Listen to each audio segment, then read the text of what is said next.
السلام عليكم ورحمة الله وبركاته. ازيكم يا بنات؟ عاملين ايه؟ وحشتوني كتير كتير كتير قد الدنيا والله. النهارده ان شاء الله فيديو جديد، اخيرا من 3 سنين غياب. مش عايزه اتكلم كتير بقى واطول عليكم في الفيديو.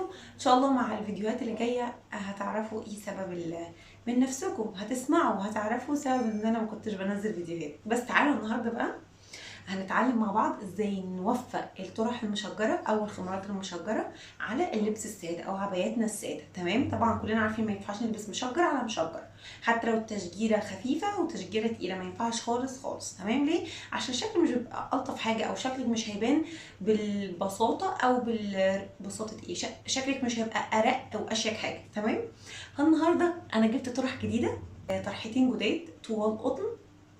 ما جربتش بصراحه حاجه قطن قبل كده مشجر، فالنهارده هوريكم ازاي بلبس الطرح المشجره على العبايات الساده. وهنوفق كده طقمين او 3 اطقم، وهقول لكم كام نصيحه علشان تيجي تلبسي لبس فعلا يبان شيك ويبان قيم، من حاجات بسيطه قوي، تريكات بسيطه قوي هتفرق جدا في شكل لبسك. مش محتاجه انك تشتري من براند بكام فلوس، ما شاء الله دلوقتي الدنيا غليت قوي. بس المهم هخليكي تحاولي توفقي اللبس اللي عندك بشكل جميل وانيق وبسيط ولذيذ. يلا بينا على الفيديو، يلا بينا على الانترو. ياه يعني كتير. تنسوش اللايك والشير قبل ما نبدا لاصحابكم، وسبسكرايب في القناه لو اول مره تشوفوني، هتتبسطوا ان شاء الله. يلا بينا. قناة طاقة هنا، كبسولات إبداع وطاقة. دول الطرحتين المشجرتين اللي انا جبتهم. دي اول واحده هنعملها ستايلينج تحفه، ودي التانيه برضو هنعمل لها ستايلينج تحفه. وده الخمار المشجر.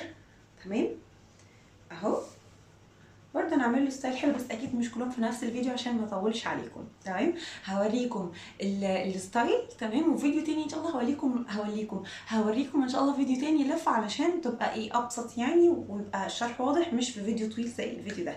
يلا بينا. بصوا خلينا نطقم اول حاجه الطرحه دي جميله، خامتها حلوه زي ما انتم شايفين. الخلفيه بتاعتها بيج. تمام، ايه اكتر لون مش باين؟ الحاجه اللي مش باينه هي، بصوا زي ما انتم شايفين هنا النبيتي.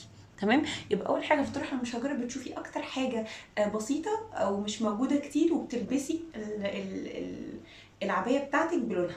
تمام، طب لو ما لقيتش هشوف تاني لون ايه موجود، بس طبعا مش ما يكونش الخلفيه. تمام، عندي اللون الكحلي. طيب تعالوا بقى نشوف اول طقم بالطرحه دي. نلبس عبايه اللون بتاعها هو اقل لون موجود في الطرح، هيكون الشكل كده. ترى مش باينه طبعا، طول احسن. بصوا يا بنات اهو، ممكن نلبس بندانه بيتي، او انا بفضل دايما نلبس ابيض، يعني الابيض بيبقى عملي. او نلبس كحلي، اي حاجه تكون البندانه تحت، يعني قصدي اللي هي بتبقى كده دي. بس ده دلوقتي الستايل بتاع الحجاب ده هو اللي انا بلبسه الفتره دي علشان سهل قوي. وطبعا ببقى عايزه البس حاجات بسرعه علشان ما فيش وقت. الكارديجان كمان اضافه حلوه قوي على العبايات والطرح المشجره. استنى اوريكم مثلا. ده كان كارديجان قصير كنت بلبسه من زمان قوي، من ايام.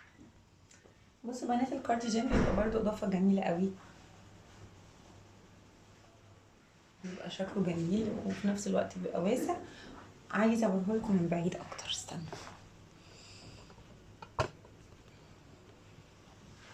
اهو بص، واحد مبسوط والله انه راجع يسجل فيديوهات لحاجه. كنت حاسه ان انا خلاص يعني بنتهي، كنت حاسه ان انا بنتهي. لا ده لا. تعالوا نشوف الطقم التاني هنعمل فيه ايه. هذا النيو لوك الثاني يا بنات. اللي هو بقى اللون التاني اللي موجود برضو. تمام، وبحب البس الابيض برضو، في ابيض بسيط اهو. بصوا في ابيض بسيط او اوف وايت. بحب بلبس بلبس البندانه والشنطه والشوز نفس الموضوع، وعادي ممكن برضو نلبس الكارديجان. يعني بصوا اهو كده. دي لفه تانية، قولوا لي انهي احلى، اللفه دي ولا اللفه اللي قبلها؟ مع ان كل اللفات الطويله والله بتبقى جميله، بس يعني فيزيائية الوجه والفسيولوجية بتاعت الوجه في حاجات أحلى. يعني انا بفضل اكتر ان انا البس الحاجه تبقى نازله شويه على كتفي، يعني فاهمين، تكونش مقسمه المنطقه دي، ده افضل يعني. ها هي اهو الطقم اهو برضه في فرق شاسع ما بين الستايل ده والستايل ده. مش عارفه الاضاءه انا متشوقه قوي والله العظيم كاني اول مره اصور، بس يلا كله تحت السيطره. تمام اهو بلبس طبعا شوز البيضه بتبقى جميله قوي برضو. وبس الشنطه الطقم الاولاني بقى هقول لكم بلبس على بحب قوي الشنطه البيج دي، بتبقى جميله. بفكر ارسم هنا رسمه نص ونص، نص يبقى رسمه ونص التاني يبقى حاجه. لو عملتها هنزلها لكم.